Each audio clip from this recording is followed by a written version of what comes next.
Profesor, compañeros, muy buenas noches. Mi nombre es Eric Venturo Castillo, soy estudiante de la carrera de Derecho del primer ciclo. Hoy vamos a exponer este tema tan importante del curso de Economía, concerniente a la tarea académica número 2 y sobre políticas fiscales, ¿no? Entonces, dentro del tema de las políticas fiscales tenemos los principales agregados macroeconómicos, por ejemplo, ¿no? Entonces, debemos hacernos antes una pregunta: ¿qué es la macroeconomía? Y pasemos pues a entender qué cosa es la macroeconomía. La macroeconomía estudia el funcionamiento global de la economía como un conjunto integrado para así poder explicar la evolución de los agregados económicos en un determinado tiempo. A su vez, los macroeconomistas, por ejemplo, las personas que estudian la macroeconomía, tienen diversas interrogantes que se van planteando de acuerdo a la situación económica de una nación o de un país, como por ejemplo, eh, ¿por qué los precios en ecuaciones aumentan rápidamente mientras que otros son más estables? Sería una pregunta. Otra pregunta: ¿por qué hay una expansión de la producción y el empleo en algunos años y una contracción en otros?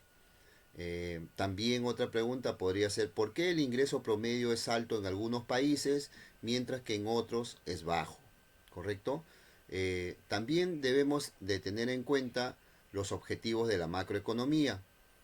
Por ejemplo, los objetivos de la macroeconomía son fundamentalmente tener estabilidad económica, crecimiento económico y pleno empleo. En la estabilidad económica se dice de que es una situación en la que un país no muestra variaciones en los principales índices económicos como la inflación, el desempleo y el PBI. Digamos que su economía se mantiene estable y que generalmente oscila en un año determinado de acuerdo a los factores que tiene determinado país. También el crecimiento económico, por otra parte, ¿no? Es la variación porcentual positiva del PBI, ¿no? De una economía en un periodo determinado. Otro objetivo de la macroeconomía es el pleno empleo.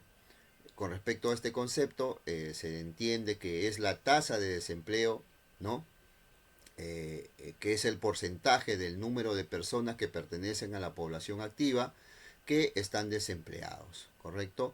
Pero debemos entender qué cosa es la economía dentro de un ciclo de determinado país o nación, que tiene uno de los factores principales con respecto al tema de su PBI, el PBI como concepto, ¿no? Y también como indicador económico. Dice que el PBI es un indicador económico que refleja el valor monetario de todos los bienes y servicios finales producidos en un determinado tiempo y en un determinado país. Se utiliza para medir la riqueza que genera un país, también se conoce como Producto Bruto Interno. La medición del PBI, por ejemplo, ¿no? Se realiza de dos maneras. Por el lado de la oferta, se mide la producción sectorial basándose en el total de ventas u ofertas que son realizadas por los sectores productores. Por otro lado, por el lado de la demanda, se mide el gasto agregado, ¿no? Se basa en referencia a los gastos producidos por diferentes personas, organizaciones u otros sectores de determinado país o región, ¿no? O nación.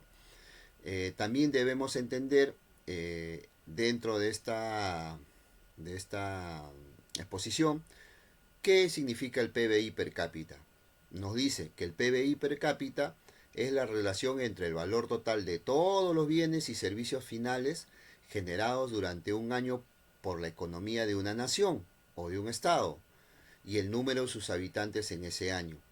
Puede ser expresado a valores de mercado o a valores básicos, ¿no? Entonces tenemos aquí en este cuadro también un cuadro referencial sobre la estabilidad macroeconómica, ¿no? Teniendo en cuenta que Perú tiene uno de los altos índices en cuanto a estabilidad macroeconómica con respecto a su economía y sobre todo con respecto a los demás países de la región. Bueno, hasta aquí, profesor, compañeros, ha sido mi exposición. Espero haber podido compartir algunos conceptos básicos que son parte de la enseñanza que estamos llevando dentro del curso de economía. Muchas gracias, será hasta la próxima. Gracias.